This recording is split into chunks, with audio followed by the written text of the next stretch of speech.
Hello, and welcome to Stories from India, a podcast where we talk about myths, legends, and folk tales from India. I am your host, Narad Muni, and I'm a mythological character myself.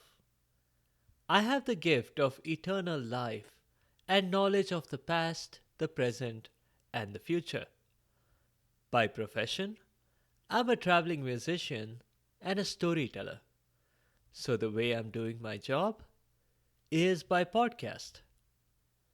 Because I've had a special listener request, in this episode, we are going to do a Konkani folktale from the western Indian state of Goa. Our story begins with a beggar lady, Bhikari, and her daughter, Bharo. As is usual in the begging profession, mother and daughter were homeless. Their address was basically just the corner of Nehru Road and Vasco Road. It was a fine morning, bright and clear, when Bhikari positioned her bowl, her deliberately handmade sign requesting people to give so that they would receive more in return. She had to add a qualifier to the sign that donors would receive their principal with interest only in the afterlife. That had become necessary because too many people mistook her for a financial advisor. Wake up, Baro, she called to her daughter, who was still sleeping. This was a hard enough profession, even without Bharo making things worse by sleeping through the busiest part of the day when people would be out and about. Bharo muttered that she did not want to wake up. She continued to sleep on. Bhikari reminded her daughter that if she did not wake up and beg, how was she to earn any money? And if she didn't earn any money, how was she going to survive?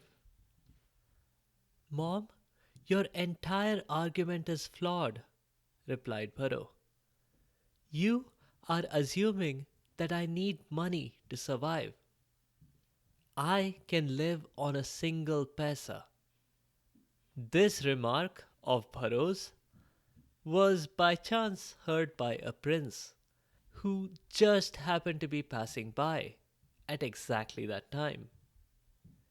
It might surprise you that the prince was out and about in the middle of the town square so early in the morning. I mean, this is a guy who had everything in the kingdom at his disposal, and no one had any expectations from him in return. Well, don't hold your breath. For the prince, it was the end of a late night painting the town red with taxpayer money, rather than an early morning welfare visit of his subjects. When the prince, Rajkumar, heard Bharo's claim, it was love at first sound. He decided immediately and on the spot that this was the only possible woman he would marry.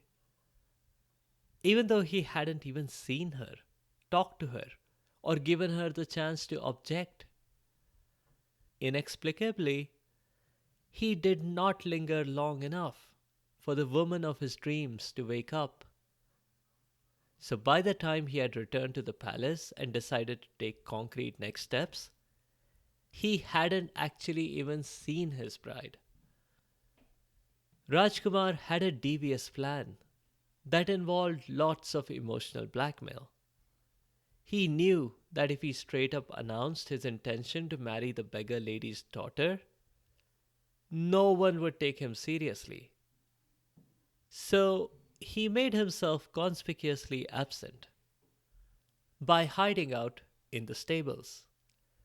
He found the coziest spot in the stables and, armed with a warm blanket, a good book, and a bottle of wine, made himself comfortable for what he was sure was going to be a long wait. It worked. The palace went into a frenzy. No one had seen or heard from the prince for 4 hours, and he had missed dinner and the cocktail hour. For the prince, this was quite unusual. People looked for him everywhere. Had there been any security cameras, there would have been a team looking at all the footage as well. By and by, a group of stable girls came to the stable. Rajkumar tried to ignore them and continued to read his book. That did not work. The girls were giggling and chatting, and the stable acoustics only amplified their voices. It turned out that the stable girls weren't here to search for Rajkumar. They were just there to feed the horses. Or so Rajkumar thought. Feeding the horses was certainly their assigned work. But what they were actually doing was to eat the horse food. Either these stable girls could eat raw grains without too much trouble, or those horses were in the habit of being fed human food. The story does not specify which one it was. Either way, the same prince who had no problems burning taxpayer money somehow had major problems with his stable ladies helping themselves to horse feed. A prince concerned about the welfare of his subjects would have examined the underlying reasons behind this behavior, perhaps concluding that a pay rise might be in order. But not Rajkumar. He jumped out of his hiding spot and said, "Gotcha! So this is how you've been stealing food from my horses?" Rajkumar expected them to be ashamed, to grovel at his feet and beg for forgiveness. But the strapping young prince had much to learn. The stable ladies did not react the way he expected. They earnestly began discussing him amongst themselves. "That is the prince," one of them said to another. "What are we waiting for? Let's go get the reward. There are 5 of us. Each of us is going to earn 100 rupees. "Old news," said a third. 500 was the reward money an hour ago. It's now a whole 1,000. At least, at this point, the prince should have realized that stable girls were indeed underpaid. The girls went to the king. They told him where the prince could be found, and for which they collected their reward. Despite having given away his hiding place, the prince was feeling far too lazy to shift camp. And when the anxious king, his entire cabinet of ministers, the queen, the butler, the cook, the baker, the prince's personal bartender with his drinks cabinet, the doctors and nurses with ambulances and stretchers all rushed to the scene, the prince was still there. He was not in a good mood, or at least he pretended not to be. It took several drinks and several of his favorite dishes to even reveal what he was unhappy about. And it was only after the king and queen made the very rash promise of agreeing to whatever he wanted that the prince finally revealed what was bothering him. The king and queen's immediate reaction was not so bad, but every time the prince responded to their questions, they progressively became skeptical of the whole thing. "Why, that's wonderful news," said the queen. "Is the girl someone we know?" "No," replied the prince. "Someone we have met? A princess From a neighboring kingdom? Asked the queen. The prince shook his head. Not one of our subjects, said the king, aghast. Quiet, honey, interrupted the queen. It's perfectly okay for a prince to marry a subject. My uncle's fifth cousin, twice removed, married a noble once. Or so I heard from my third cousin's sister in law. Rajkumar, you just tell us what house she belongs to.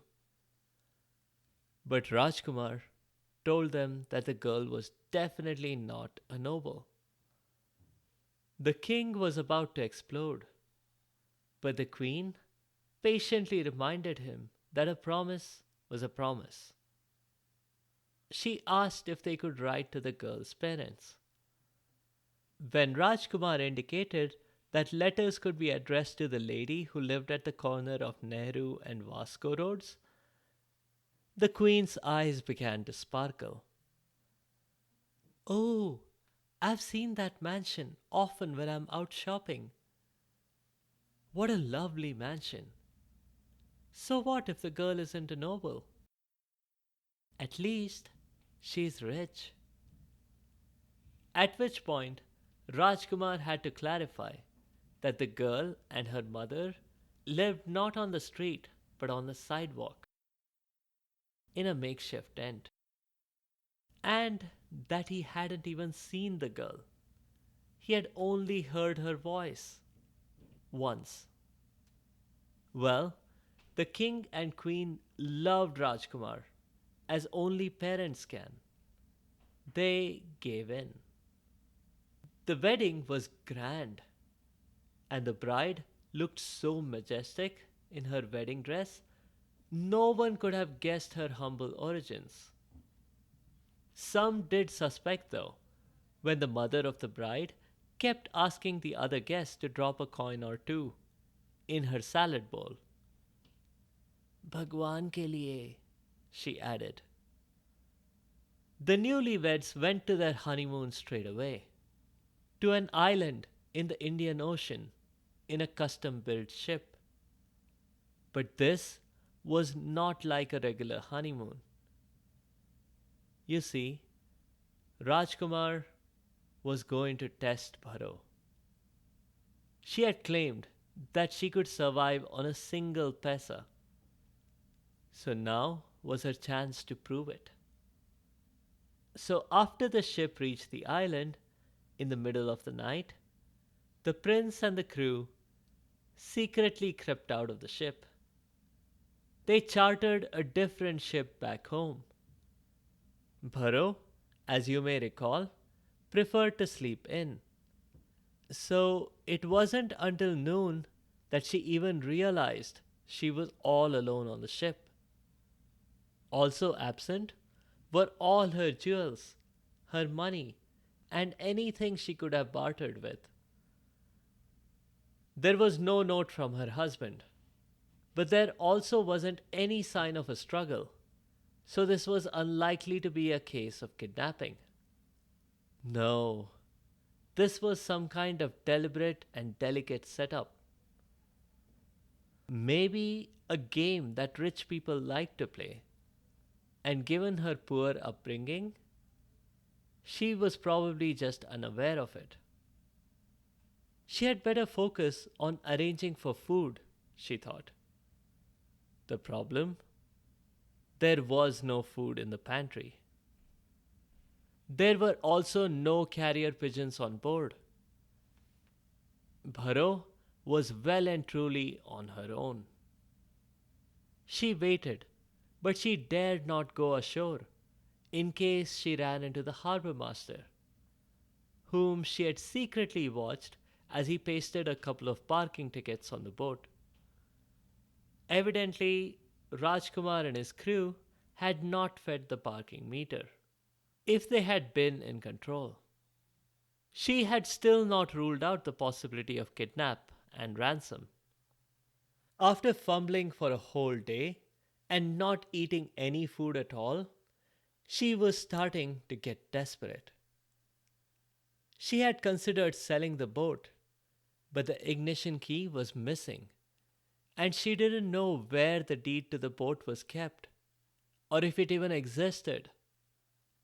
No one in their right mind was going to buy the boat from her without an ignition key and the deed. Finally, fumbling with her sari, she suddenly noticed that in one corner of it there was something tied. It was a single coin, one paisa. Well, here goes all or nothing, she thought. She waited until she saw a fishing vessel close enough to her own ship. She requested the elderly gentleman who was sailing the boat to come and help her. When he did come to try and help her, she asked him to bring her whatever rice this single paisa could buy. A thimbleful at best, said the fisherman. But he helped her anyway. It was more than one thimbleful, but not by a lot. Eating plain cooked rice was not going to satisfy her hunger by any margin. But she had to try, didn't she? The moment he brought back the tiny little portion of rice, Bharo, in her desperate attempt to receive it, accidentally dropped all of it in the water. The fisherman shook his head and sailed off. Bharo was angry, annoyed, and frustrated all at once. Why didn't anything good happen to her? All because she had bragged about being able to live on a single paisa. Now, as she looked at the spot where the grain fell in the water, she observed a large school of fish. But then, something curious happened. Right after each fish in the school grabbed a grain, it swiftly swam towards the shore and threw up. Yes, that's right. Bharo couldn't imagine how that worked. But when she had a look at the island bank, where the fish were throwing up, the vomit looked like solid yellow coins. She finally plucked the courage to go ashore, narrowly avoiding the harbor master. The spot where the fish were throwing up was covered. And in fact, had she not observed it from her boat, she would not have realized that it was there. She went through the bushes and located the fish vomit. It really was solid gold. This was amazing. Bharo sprung into action. She quickly dashed off with the coins hidden in her sari. She paid off the harbor master, got herself a lavish dinner, and tipped the old fisherman rather handsomely. She didn't know how long her luck would last, or what the life expectancy of the fish was. So, she continued to focus on producing as much gold as she dared, building a stockpile that might have given Scrooge McDuck a run for his, well, money. At her rate, it was no more than a week before Bharo became the richest person ever. Or rather, the richest man, as the townspeople believed her to be. Given the patriarchal nature of medieval Indian society, Bharo had concluded that disguising herself as a man was the only way to get anything done. She needed to do something with all the gold she was earning. She commissioned a huge mansion right there next to the harbor. It was extraordinary, with multiple swimming pools, tennis courts, and even a golf course, all within the grounds. A few days passed. Bharo was settling into a new role. She had a full-time army of secretaries who helped her with her investments. Meanwhile, the construction of the Bharo Tower, a skyscraper, was coming along just fine. It was around that time that the prince decided that he had given Bharo enough of a chance to prove herself. So he went back to the island. It was parked where he had left it. No differences, except that Bharo was not in her bed and that the pilot's windscreen was plastered with the parking tickets. This little jaunt was going to cost his taxpayers a pretty penny. He couldn't just ignore the tickets, or he might lose his boating license. But back to Bharo. The prince concluded on absolutely no basis at all that Bharo had drowned. He thought, oh well, and went ashore to go drown his sorrows in the bottle. An hour later, even in a deeply inebriated state, the prince was perceptive enough to realize that the Bharo Tower, which was right before him now, had not existed on his last visit. This looked like an amazing place, and the name, Bharo, seemed familiar, like it was the name of a person or place he had deliberately been trying to forget. He walked into the building and was greeted by a hostess who politely asked him if he would like a welcome drink and a cookie. Do you know who I am? He asked her. What if I'm just here by mistake? Or asking for directions to someplace else? That's fine, said the hostess. Our big boss, Bharo, has asked us to be super nice to everyone. That's the best way to build goodwill, he says. You said he, not she? Asked Rajkumar, surprised. Of course, said the hostess. Now, if you'd like to apply for a job, there are several openings. I can refer you for a position as 5th Undersecretary's 3rd Undersecretary in the international expansion area. I must caution you though, Bharo himself has to approve every appointment. That was a lucky break for Rajkumar, because when Bharo read his resume, she recognized him for who he was, even though he had tried to disguise himself on his application. Instead of a desk job, she had him do manual labor instead, which he surprisingly agreed to. At last, the tower was finished. Bharo announced a grand feast in celebration, just for her and Rajkumar. The workers' union would have liked to take issue with this. They hadn't spent their blood, sweat, and tears on building this tower only for this newcomer to have a one-on-one dinner with the owner. It seemed as if Rajkumar was being given credit for all the work. But Bharo simply flung more gold coins their way, and the union changed its collective mind. So at the appointed time, Rajkumar showed up in his best clothes, which weren't very impressive because he had to spend all of his money on the parking fines for his boat. But still, his appearance now fit his persona. He was ushered into this grand dining room. As he marveled at the spread, he recalled that this was finer than anything he had experienced back in the kingdom. As Rajkumar waited for his host to enter, Bharo showed up. But this wasn't Bharo, the CEO, that Rajkumar had worked for. This was an elegant lady dressed in the finest of clothes and jewels. So, his initial suspicions were right. There was a connection between Bharo the CEO and his wife.